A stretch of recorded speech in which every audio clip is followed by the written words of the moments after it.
ไก่แท้เนาะไอ้น้ำมันเบิดเนาะโอ้พี่น้องไอ้น้ำอาบต่อๆกันแบบนี้เลยนี่ปู โอ้เพิ่นซักเสื้อซักผ้าอยู่นี่ไปพี่น้องไอ้เนาะเอ้าทักทายสบายดีพ่อแม่พี่น้องกันมาสู่คนมื้อนี้เนาะทางบ่อจันทร์พระพี่พี่น้องย่างเข้ามาเบิ่งมุงอาบน้ำของชาวบ้านเพิ่นเนาะให้มันไหลก่อนอ๋อให้น้ำขุ่นมันลงก่อนเดี๋ยวเขาจะขังไม้เนาะโอ้แบบนี้พี่น้องเลยวิธีของเพิ่นอันนี้คือระบายน้ำเก่าออกก่อนหมัวที่อาบก่อนเนี่ยมันขุ่นเลยเนาะเดี๋ยวเขาเอาน้ำเก่าออกเลยเอาจังขังไม้มาสั้นๆอันย่ำแรงมันบุบกบ่สนองนี่หมดกันแหละกายเอาคนเอาชายนี่เห็นโอ้จกเอาทรายให้มันเลิกเมนบ่ก้อนหินนี่โมเมนต์ยังได้ก้อนหินนี่เพิ่นเป็นก้อนหินเฉพาะซักเสื้อนี่พี่น้องเลยเนาะฮึบเฮ็ดครั้งแรกในชีวิตพี่น้องเลยทางบ่จันทร์กับบ่เคยเข้ามาเบิ่งผู้หญิงอาบน้ำล้างผู้ชายอาบเทิงพี่น้องเลยผู้หญิงอาบทั้งลุมเนาะโอ้ผู้น้ำเข้มของกางเกงเบาซ้อนเพิ่นลงไปผู้หญิงทั้งลุมอาบต่ออีก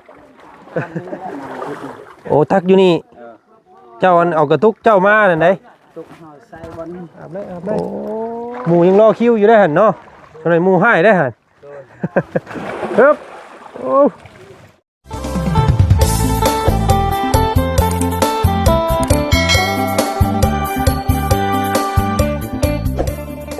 เนาะตัดภาพมาบัดที่นี่พี่น้องเลยเนาะทางบ่อจันตามตลบหลังน้องสอนเพิ่นพี่น้องเลยเนาะพอดีว่าสิล่อทั้งเขาบ่อบุญเพิ่นล่อบ่ได้เนาะ พอดีตามประกบลอยน้องเพิ่นมาเบิ่งมุงอาบน้ำว่าซั่นพี่น้องเลยเนาะเห็นน้องสอนเพิ่นบอกว่าย่างมาพี่แหละว่าซั่นพี่น้องเลยใช่บ่ครับอันมงได้เพิ่นอาบน้ำมงได้ก็อยู่ท่องพุ่นไปมงเทิงอีกรถอ้ายสิข้ามไปได้อยู่บ่นี่ไปได้ได้บ่ แน่ใจบ่แน่ใจอย่ามันตายได้ข่อยรถข่อยบ่ตายบ่โอ้มันสิไปได้บ่นี่มันลึกเด้ฮะฮะเบิ่งก็เด้อโอ้ไปได้บ่นี่พี่น้องเอ้ยโธ่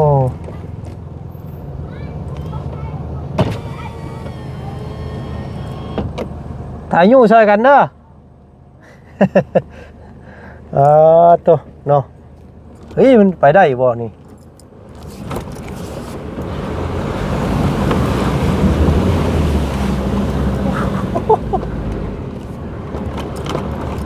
โอ้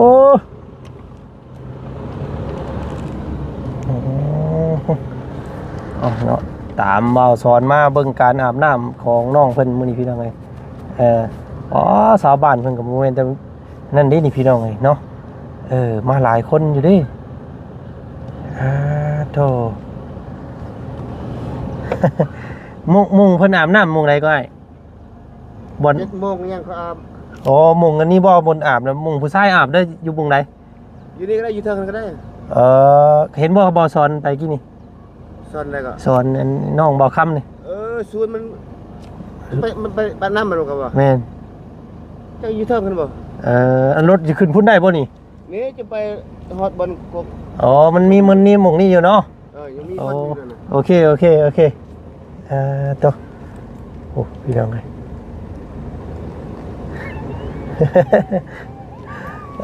เอาว่าป่ามาลงเด้อพี่น้องเด้อพอดีเนาะ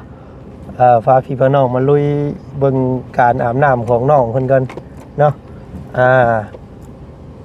มันจะไปได้อีกบ่บาทนี้พี่น้องเลยเฮ็ดอุ้ยกล้าไปเร็วเบิ่งปุ๊บ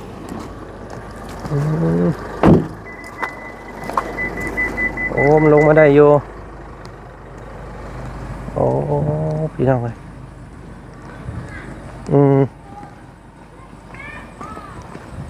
อ้ดึกดับแท้นี่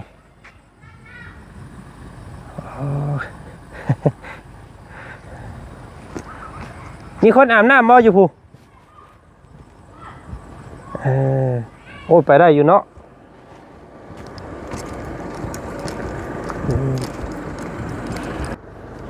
ไปอีกว่ากลาบงพนอาบนั่น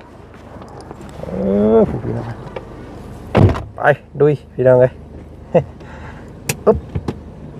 โอ้ทางกับพอดีลมรถแต่ว่าได้โยเบิ้งนะเบิ้งแล้วปึ๊บเฮ็ดพี่น้องเลย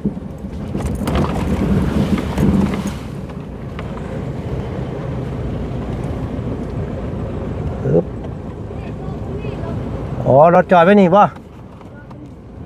โอ้มีต้นมะม่วงอีกเลยนี่พี่น้องเลยเอาโอเคจอดรถได้เนาะบัดนี้เนาะไปอีกยังมาฮอดบ่นี่ไปตามแล้วเอาไปเด้ผมเนาะอันนี้เพิ่นก็มาอาบน้ำคือกันบ่หอยขึ้นมาอาบไก่แท้เนาะไอ้น้ำมันเบิดเนาะโอ้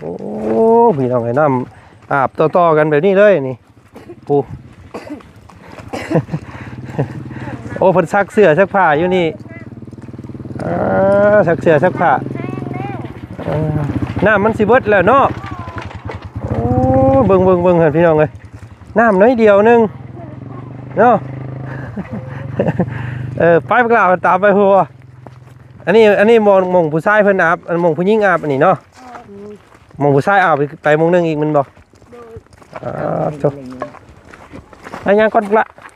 ข่อยย่านได้ข่อยตามข่อยนะไปพี่น้องเนาะเอ้า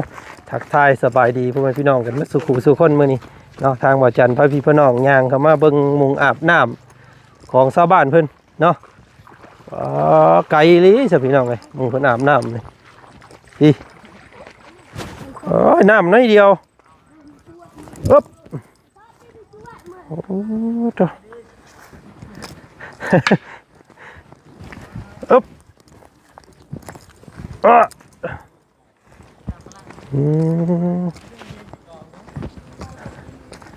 โอ้มาเบิ่งอันวัยรุ่นเพิ่นอาบน้ำกันก่อนพี่น้องเลยทั้งพี่เนาะบ่เคยเห็นจักเทื่อเนาะเป็นครั้งแรกเลยพี่น้องน้ำกระสิเบิดเลยเป็นหม่องอาบน้ำแบบนี้อันนี้พี่น้องเลยเฮ้ยว่าสอนอาบหรือวะยังอยู่อาบไหมโอ้อาบเปลี่ยนกันอาบแบบนี้บ่โอ้น้ำมันสิเบิดได้นี่อาบมงนี่แหละโอ้เบิดหมู่บ้านนี่มาอาบอยู่นี่บ่โอ้น้ำมันมาได้ใช้หนองไงแต่เทิงผู้พุ่นบ่อ๋อพี่น้องจนเกลี้ยงมาเลยเนาะตักน้ำกินกับน้ำนี่อันน้ำใดมานี่บ่อันตักเอากะตักกินกับน้ำนี่แหละป้าอันตรายเด้พี่น้องเนาะบ่ได้เคยมาเห็นจักเทื่อเนาะอันนี้เพิ่นรอคิวกันอันอาบน้ำบ่เปลี่ยนกันอาบเนาะ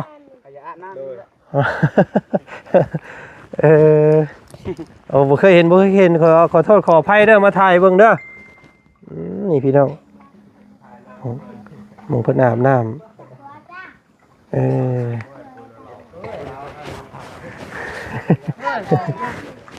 เอาตามน้องเพิ่นมาเบิ่งพี่น้องไอ้เนาะอันน้องสอนว่าสิพามาอาบน้ำแล้วว่าพี่น้องไอ้มาไหมน้องโลดมาโลดได้โชว์กล้ามเนื้อบ้างเนี่ยใช้กระตาสบู่เจ้านะอันนั้นบ่เต้าผีดังไงเนาะอันนี้เฉพาะวังผู้ชายบ่นี่ผู้หญิงก็ต่างหากอีกบ่ผู้หญิงรูปมันเห็นบอลกกหมักมูเห็นอยู่เมื่อกี้นี่เห็นผู้หญิงเพิ่นเฮี้ยงหน่อยก็นี่น้ำนะพี่น้องไงเนาะอันนี้เฉพาะวังผู้ชายนี่เนาะแบบมาอาบน้ำกันกับได้บ่เดี๋ยวว่าซุปเจ้าแบบว่าถือกันใช่ไหมพี่น้องไงขึ้นเบื้องทั้งนั้นก็ได้บ่น้ำมันเห็นอยู่บ่โอ้ เอ้ามันหกบัดนี้เนาะโอ้เบิดแล้วอืมโอ้อันนี้เป็นสวนเพิ่นเป็นสวนเป็นไฮนานี่พี่น้องเนาะพี่เถอะ โอ้ยรักไม่ดาว รอคิวเนาะรอคิวกันอาบน้ำเออเขาทาอยู่พี่น้องเลยเนาะเขาก็ต้องเอานั่นมันขังไว้บ่น้องมันจังน้ำจังหลายนี่ บ่ให้มันไล่ก่อน เอาให้น้ำขุ่นมันลงก่อน เดี๋ยวเขาจังขังไว้เนาะ โดย โอ้แบบนี้พี่น้องเลยวิธีของเพิ่นอันนี้คือระบายน้ำเก่าออกก่อน โดย หมอที่อาบก่อนเนี่ยมันขุ่นเลยเนาะ โดย เดี๋ยวเขาเอาน้ำเก่าออกเลยเอาจังขังไม่มาสั้นๆอันย่ำแรงมันบวกบ่สนองนี่ หมดกันแหละแต่กายเอา โอ้ คนเอาชายนี่เห็น โอ้จกเอาทรายให้มันเลิกแม่นบ่ อยู่นี่นะชาย โอ้พี่น้องเลยเนาะเอามื้อนี้ก็ทักทายสบายดีกันอีกคลิปหนึงเด้อมื้อนี้พี่น้องเอ้ยเนาะพ้อกันอยู่ห้วยอยู่ฮู้มื้อนี้พี่น้องเอ้ยพากันมาเบิ่งการอาบน้ำเนาะโอ้ลังมาอีกเลยพี่น้องเอ้ยแสดงว่าบ้านเจ้าเบิดบ้านอาบอยู่นี่เนาะนี่ หมดบ้าน มุงเขาน้องแซ่น้องยังมาอาบกับมาอาบอยู่นี่บ่อาบอยู่มุงลุมพุ่นเนาะ โดยอาบอยู่ลุง เพราะว่ามีน้ำบาดาลอยู่แห่งเดียวพี่น้องไงอยู่ใกล้โรงเรียนหั่นเนาะแต่ว่าเพิ่นบ่ให้อาบเนาะให้กินอย่างเดียวอยู่หั่นเนาะซักเสื้อก็อยู่นี่บ่น้อง โดยอยู่นี่นะ ก้อนหินนี่บ่แม่นหยังได้ก้อนหินนี่เพิ่นเป็นก้อนหินเฉพาะซักเสื้อนี่พี่น้องเอ้ยเนาะอึ๊บเฮ็ด ครั้งแรกในชีวิตพี่น้องไอ้ทางบ่จันก็บ่เคยเข้ามาเบิ่งจักเทื่อเนาะเห็นแต่ทางอันว่าน้องแซ่แล้วว่ามาอาบอยู่พี่เลยว่าซั่นพี่น้องไอ้เนาะแต่บ่เคยเข้ามาเยี่ยมเบิ่งจักเทื่อยามหน้านี่มันก็สิหลายกว่านี้บ่ยามฝนน้ำ ลายและ ท่วมเลยพี่เนาะอันท่วมอยู่แอวเจ้าพี่เนาะ นี่ แม่นบ่ ชั้นนี้แหละ มันบกอยู่บ่น้องยามเดือน4เดือน5จังได๋บกบ่มันเบิดบ่เบิดเนาะแต่ว่ามันน้อยซำนี้แต่ว่าไหลตลอดเนาะ น้อยชั้นนี้มันได้ตลอด เออ แต่มันบ่ได้แห้งและชั้นนี้ งามแรงแห้ง โอ้ยหมออาบอยู่ทั้งๆพี่ก็สิไข้แน่อยู่ได้นี่เนาะผู้อาบอยู่ทั้งลุมพื้นที่บัดนี้ น้ำอาบน้ำผู้ชายอาบก่อนผู้หญิงอาบน้ำหลังผู้ชายอาบทั้งเทิงพี่น้องเอ้ยผู้หญิงอาบทั้งลุมเนาะโอ้ผู้น้ำเข้มของกางเกงเบาซ้อนเพิ่นลงไปผู้หญิงทั้งลุมอาบต่ออีก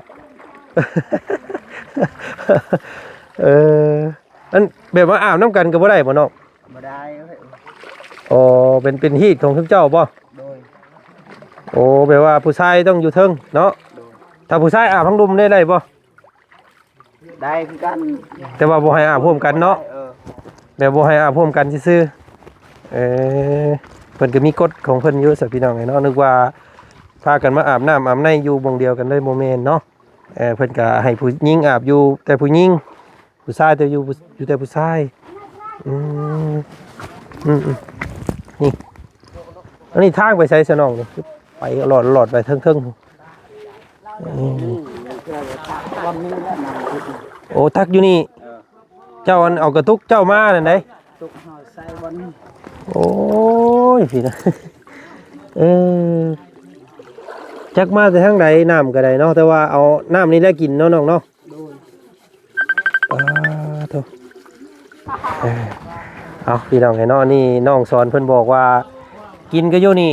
เนาะอาบก็อยู่นี่แต่ว่าเฮากินนี่เฮาตรงเอาทั้งเทิงพี่เนาะน้องเนาะตรงเอาตัวบางทีมันลงมาแต่เทิงพุ่นคิดเบิ่งพี่น้องไอ้น้ำเนาะน้ำมันไหลมาจากป่าจากดงเนาะมันบ่ฮู้สิมีอีหยังแหละพี่น้องไอ้มีตะกอนมีแม่น้ำมีอีหยังก็บ่ฮู้แหละเนาะแต่ว่าพวกเพิ่นเอาเป็นอาหารเนาะจักสิมีไข่ยุงไข่เงี้ยวไข่เอียงสารพัดและพี่น้องเอ้ยอยู่ในน้ำเนาะว่าซั่นซะแต่ว่าทางชาวบ้านหรือว่าทางน้องสอนเพิ่นนี่โอ้ป่าได้พี่น้องเอ้ยมีหดป่าเนาะ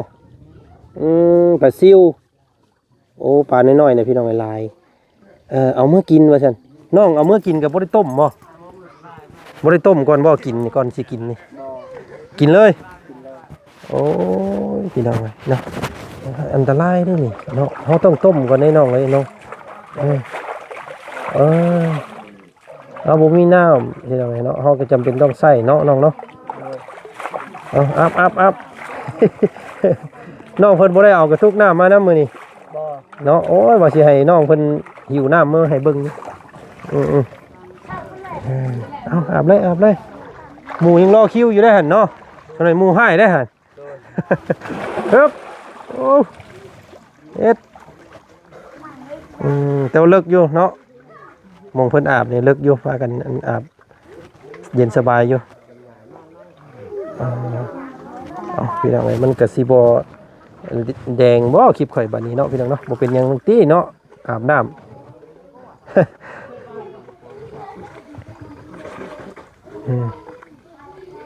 เอาน้องเพิ่นอาบน้ำก่อน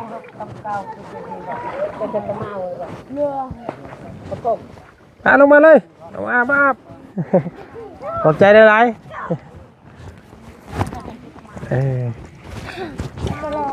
เอาถ่าน้องสอนเพิ่นอาบน้ำแล้วกันพี่น้องไงพาน้องเพิ่นย่างเมื่อพร้อมกันเนาะโธ่เป็นเดินเกี่ยงพี่น้องไงเนาะเพิ่นพากันมาอาบน้ำแต่ละมื้อแต่ละวันค่ำมืดตื่นตาพากันจุพื้นจุไฟอาบกันอยู่นี่แล้วว่าซั่นพี่น้องไงเป็นจุดรวมพลหมู่อาบน้ำของคู่ของคนเพิ่นเนาะชาวบ้านเพิ่นอาบอยู่นี่กินอยู่นี่พี่น้องไงป้าโธ่เนาะพังพวกน้องเพิ่นเว้าแล้วก็ถือว่าสะเทือนใจหลายเติบเลยพี่น้องเอ้ยทางพวกเฮาก็ได้เนาะมุงอาบน้ำแบบทุลักทุเลแห้งอีหลีพี่น้องเอ้ยเนาะถือว่าทางฝ่ายชายผู้ชายนี่ถือว่าได้เปรียบอยู่นิดนึงอาบอยู่เทิงๆหมู่เนาะอาบอยู่เทิงจักอีหยังยาแล้วพี่น้องเอ้ยเนาะสักจะบูสมันและไหลลงไปพุ่นขั้นตอนต่อไปลงทางลุมพุ่นบัดผู้หญิงอาบต่ออีกเนาะเห็นบ่ตอนที่บ่จันขึ้นมากินนี่เห็นผู้หญิงเพิ่นกำลังอาบน้ำกันอยู่หั่นน่ะเนาะเฮงหน่อยกว่านี้อีกว่าซั่นๆเนาะ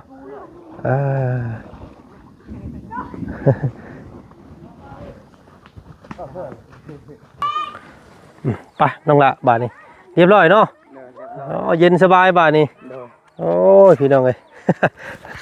เดี๋ยวนะว่านิบอันไม่เจ้ากันนิดนึงมึงเด้อไปพี่น้องเอ้ยเดินทางถ้ามีรถก็ขี่รถมาก็ได้เนาะโดยแต่ว่ามันยานน้ำมันหมดอยู่น้อยบ่มีสิไปตักน้ำอีกอุ๊บโอ้อุ้ยเฮ้ยเดี๋ยวบ่นี่อุ๊บโอเคเอาเนาะเดี๋ยวสิให้พ่อสอนพาเลาะลงไปเบิ่งมงเพิ่นผู้หญิงอาบน้ำบาดนี่ผู้หญิงอาบอยู่ข้างล่างโดยใช่อาบข้างเทิงนี่ผู้หญิงแหละใช่มงผู้หญิงอาบนะนอนโอ้น้อยๆมงอันบ่จันเบิ่งกี่นี่แล้วนี่พี่น้องเอ้ยโดยเนาะโดยโอ้อันผู้หญิงที่อาบอยู่นี่โดยผู้ชายนี่สิอาบอยู่มงเจ้าพี่เนาะโดยเบิดบ้านนี่มาอยู่นี่เลยผู้หญิงก็ได้โดย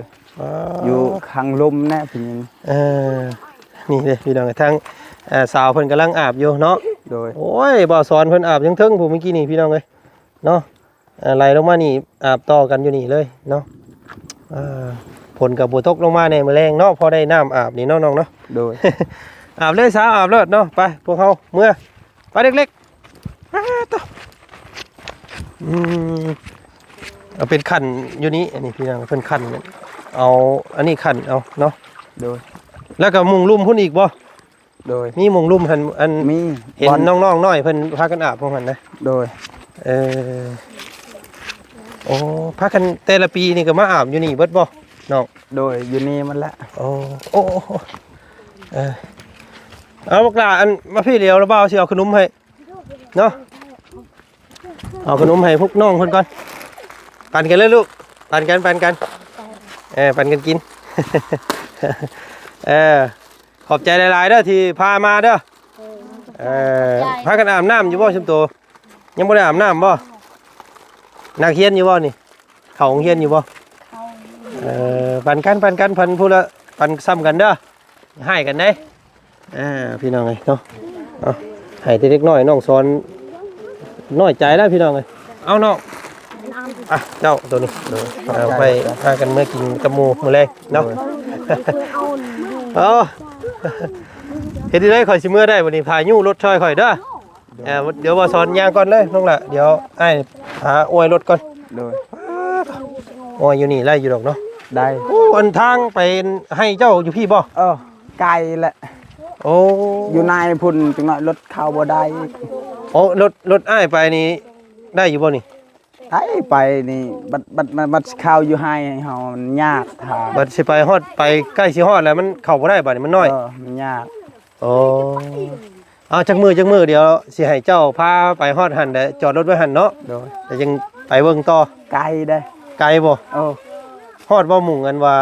อันของน้องแซ่เพิ่น มุง บ่อันบ่อน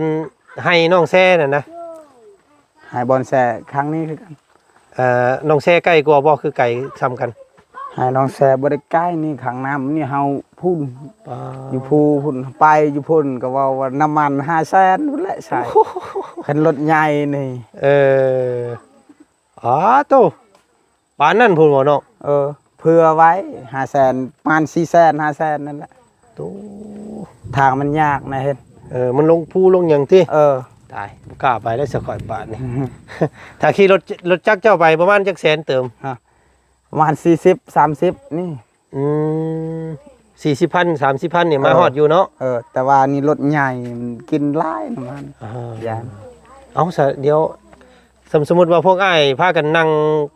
รถจักรเจ้าคนละข้างไปคือมื้อนั้นได้อยู่เนาะเดี๋ยวสิเติมน้ำมันให้พี่น้องเอ้ยเดี๋ยวสิเติมน้ำมันให้แล้วก็เติมยางรถยางยังให้แล้วก็อยากไปเบิ่งนี่นะเนาะกว้างบ่นั่นเจ้ากว้างบ่ให้เจ้า บ่ได้กว้างปานใด คือเฮ็ดไกลแท้เนาะมันไปไกลแท้ บ่มีดินนั่น เอ้ยพี่น้องเอ้ยเนาะ บ่เป็นหยังน้องเนาะก็มื้อหน้ามื้อในก็ได้เฮาจังพากันไปเนาะ โดย เดี๋ยวลองเบิ่งพร้อมๆก่อนพี่น้องเอ้ย โดย ถ้าฟ้าฝนบ่ตกเนาะ โดย โอ้มื้อนี้ขอบใจหลายๆที่พามาเบิ่งบ่งอาบน้ำน้องเด้อขอบใจไปพากันเดินทางกลับบ้านก่อนบัดนี้ โดย ถ่ายอยู่รถช่อยแล้วบ่าวเด้อกล่าวเด้อยันรถค่านี่พี่น้องเอ้ยไปอึ๊บไปพี่น้องเอ้ยลุยกลับออกก่อนบัดนี้โอ้เนาะรถใหญ่นี่สิอาจสิไปฮอดบางช่วงเนาะพอไปฮอดในแล้วเข้าบ่ได้แล้วว่าบ่สอนว่าเนาะน้องหล่าอาบน้ำบ่โอ้ยเนาะ ปุ๊บ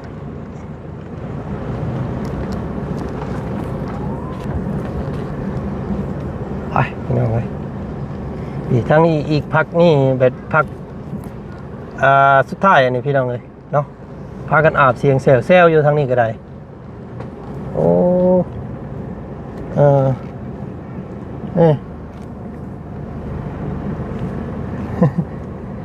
นี่ก็อาบอยู่นี่ก็ได้พี่น้องเลยเนาะมี3 บอนผู้ชายอาจจะได้เปรียบทุกอย่างพี่น้องเลยเนาะเพราะว่าอาบอยู่ทึ่งเนาะจักยาสระผมยาล้างโตแล้วพี่น้องเลยเนาะสมบุปิและย่อยลงมาแล้วก็ทั้งพายที่2ขั้นตอนที่2อาบต่อเนาะนี่เพิ่นกำลังพากันนั่งไหลมาอาบน้ำนี่พี่น้องเลยเนาะนี่ดิ อาบน้ำว่าเย็นเนาะพี่น้องเนาะโอ้ยอันนี้อาบสุดท้ายแล้วตัวนี้เนาะเอ็ด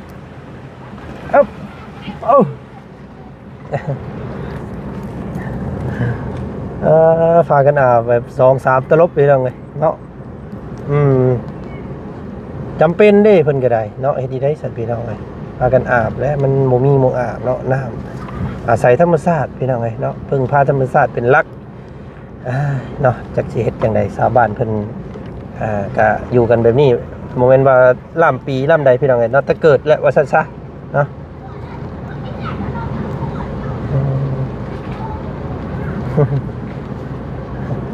อาบน้ำบ่ แสดงว่าอาบบัดหมู่บ้านเลยนี่พี่น้องเอ้ยเนาะ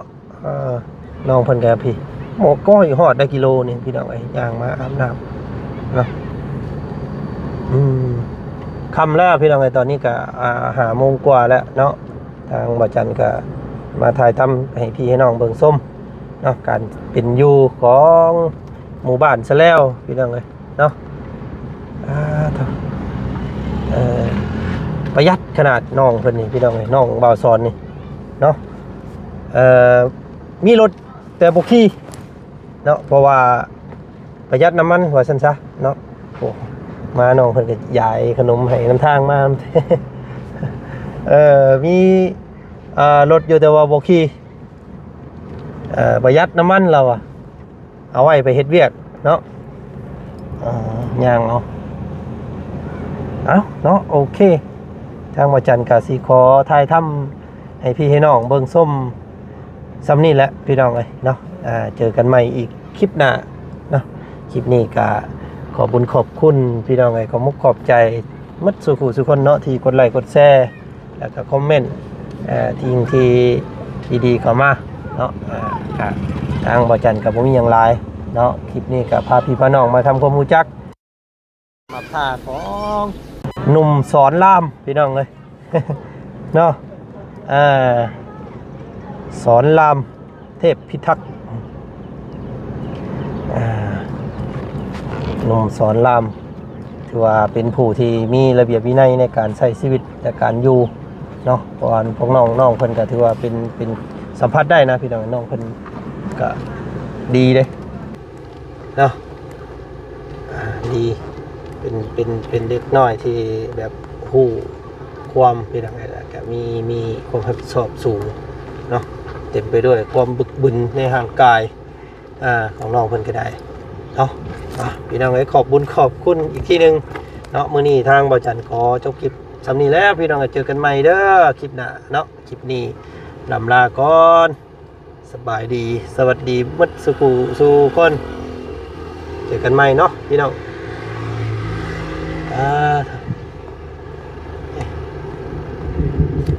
ผลกระสิตกบาทในพี่น้องมันกระบกกระสิลนสิห้องป้ายของไรงัวหอยสันซะ